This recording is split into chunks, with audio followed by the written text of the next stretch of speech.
సమగ్ర అభివృద్ధి, పేద ప్రజల సంక్షేమమే కాంగ్రెస్ ప్రభుత్వ ధ్యేయమని రామగుండం ఎమ్మెల్యే మక్కన్ సింగ్ రాజ్ ఠాకూర్ అన్నారు.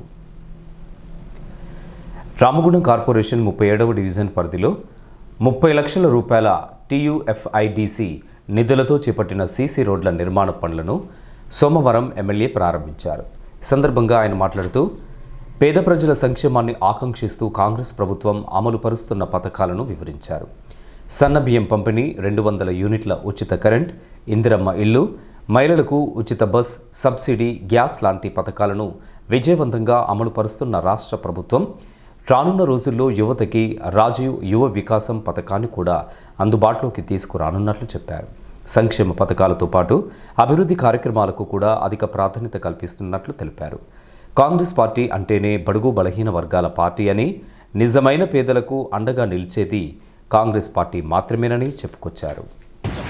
గౌతమ్ సతీష్ నాయకత్వంలో ఈడ పేద ప్రజలకు ప్రభుత్వ సహకారంతో అందేటువంటి ప్రతి ఒక్క సంక్షేమం ఇలా అందిస్తూ ఉన్నాం. ఇల్లు వెతికి ఎవరైతే అర్హులున్నారో వాళ్ళందరినీ గుర్తించి ఇవ్వడం జరుగుతూ ఉంది. ఇందిరమ్మ ఇల్లు కావచ్చు, 200 యూనిట్ల కరెంటు ఉచితం కావచ్చు, రేషన్ బియ్యం సన్న బియ్యాలు కావచ్చు, సిలిండర్ అంశం కావచ్చు. అదే మాదిరిగా ఎవరికైతే రాజు యువ వికాస్ ఇవ్వాలో అదే మాదిరిగా రోడ్లు డ్రైనేజ్ డెవలప్మెంట్ చేసే కార్యక్రమంలో ప్రత్యేక చొరవ చూపించి ఈ ప్రాంతాన్ని అభివృద్ధి చేపించే ప్రయత్నం చేస్తున్న సోదరుడికి ధన్యవాదాలు చెప్తూ శుభాకాంక్షలు చెప్తా ఉన్నా. వాళ్ళందరికీ కూడా మరి ఈరోజు సతీష్ నాయకత్వంలో ఎన్ని లక్షలు పెట్టాం sir?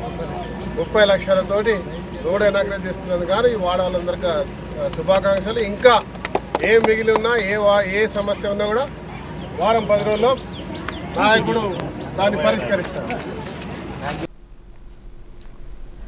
Corporation area youth Congress అధ్యక్షులు తౌటం సతీష్ నేతృత్వంలో జరిగినటువంటి ఈ కార్యక్రమంలో కాంగ్రెస్ నాయకులు బొంతల రాజేష్, కాల్వలింగస్వామి, మంకళ స్వామి, దీటి బాలరాజు, తిప్పారపు శ్రీనివాస్, పాత్పల్లి ఎల్లన్న, ముస్తఫా, గట్ల రమేష్, యుగంధర్, దూలికట్ట సతీష్, నజీముద్దీన్, బాలరాజ్ కుమార్ తదితరులతో పాటు అధిక సంఖ్యలో స్థానికులు పాల్గొన్నారు.